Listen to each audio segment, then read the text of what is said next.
All right, folks, a D.C. family is demanding action in the death of 13-year-old Karon Blake.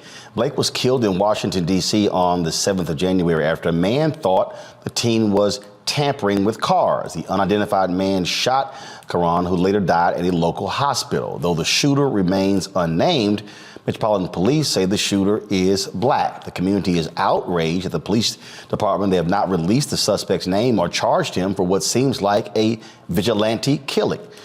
During Tuesday's city council meeting, Blake's grandfather, Sean Long, said this about the lack of action.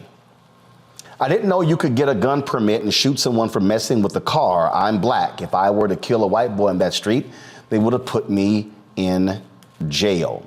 The police department's homicide branch is currently working with the U.S. Attorney's Office to determine if potential criminal charges will be filed.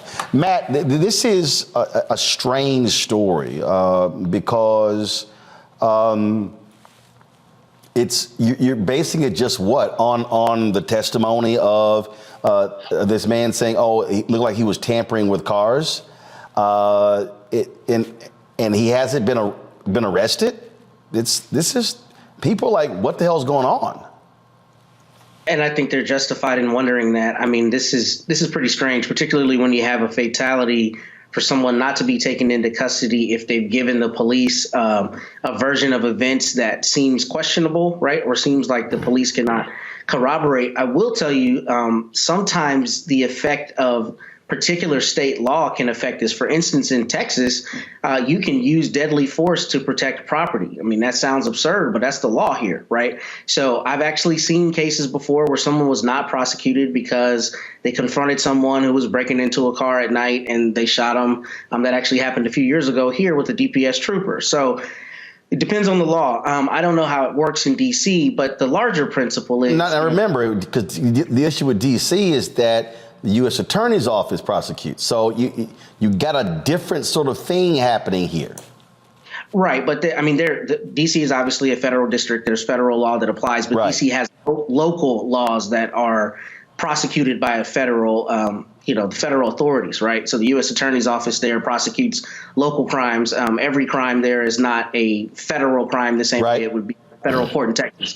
But in any event, what I'm getting at is it's just strange that when you have somebody who has, attested to shooting and killing someone, particularly where it doesn't sound like it's been released that he was in any way threatened with force, that's pretty uncommon for someone to not be arrested. And I think the citizens are justified in wondering what's going on and expecting transparency. However, I would also say that I do think, people need to let the investigation run its course to an extent, because there may be some evidence there that they're unaware of that justifies this for some reason in the police's eyes. But I don't see that based on the basic story if someone was allegedly tampering with cars and was shot and killed for that, unless state law, or rather D.C. law, expressly allows that. That to me seems to be a per se reason for an arrest. Absolutely. And so if somebody is, again, you're saying tampering with cars, but was it actually happening?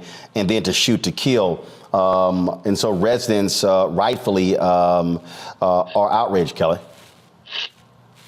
This actually really hits close to home. Quite literally, I live maybe 3 minutes away from where this occurred. So it is conflicting emotions in that I get the local news in DC, right? And there's been an uptick in crime regarding youth, carjacking, assaults and the like.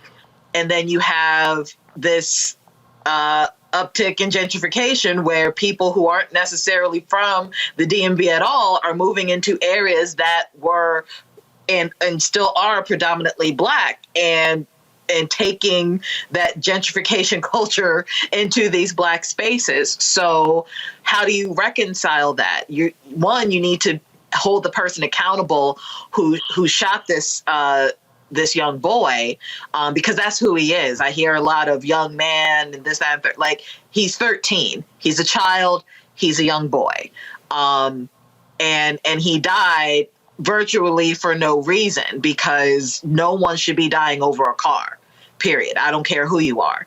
But also, like your lower third says, word on the street is that the alleged assailant is a DC government employee, one who is not necessarily an entry level or associate employee. So that the politics involved here are dicey, and it casts a huge cloud over this case, in that had it been anybody else, this person who allegedly killed this boy would be in jail right now. And the fact that that has not happened is putting a huge taint on this newly elected incumbent mayor. So, you know, again, a lot of things need to be reconciled with this case, but at the end of the day, a boy is dead off of something that, frankly, we have no proof that he did, because he was killed before he was even remotely held accountable for what he allegedly did.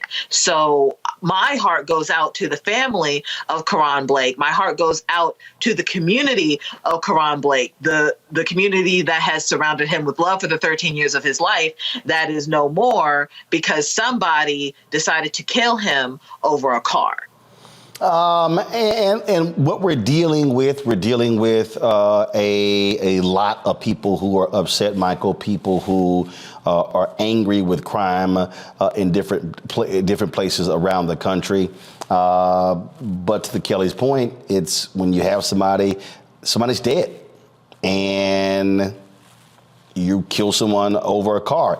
But as Michael said, as Matt said, depending upon what the state law is, it's also allowed. Right.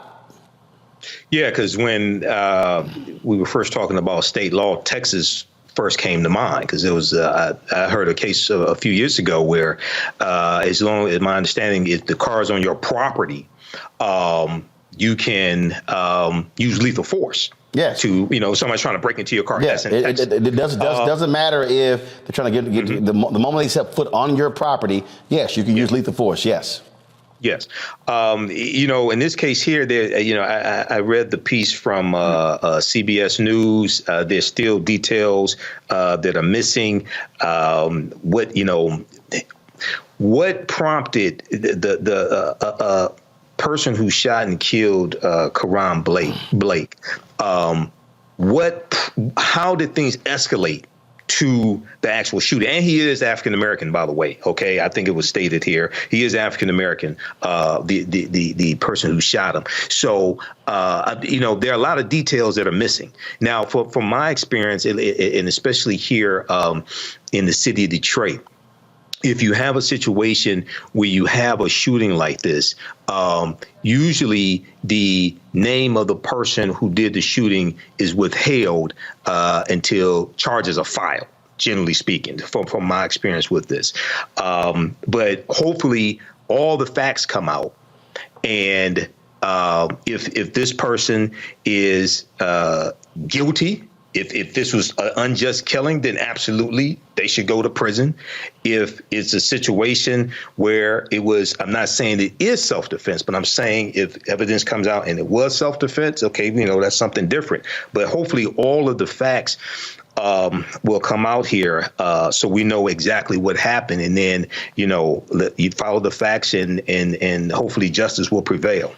All right, folks, back to our Roland Martin Unfiltered video in just one moment. When you talk about blackness and what happens in black culture, we're about covering these things that matter to us, speaking to our issues and concerns. This is a genuine people-powered movement. There's a lot of stuff that we're not getting. You get it, and you spread the word. We wish to plead our own cause. Too long have others spoken for us. We cannot tell our own story if we can't pay for it. This is about covering us. Invest in black-owned media. Your dollars matter. We don't have to keep asking them to cover our stuff. So please support us in what we do, folks. We want to hit 2,000 people, $50 this month, raise $100,000. We're behind 100,000, so we want to hit that. Y'all money makes this possible. Check some money orders. Go to P.O. Box 57196, Washington, D.C. 20037-0196. The Cash App is $RM Unfiltered. PayPal is R Martin Unfiltered. Venmo is RM Unfiltered. Zelle is Roland at RolandSMartin.com.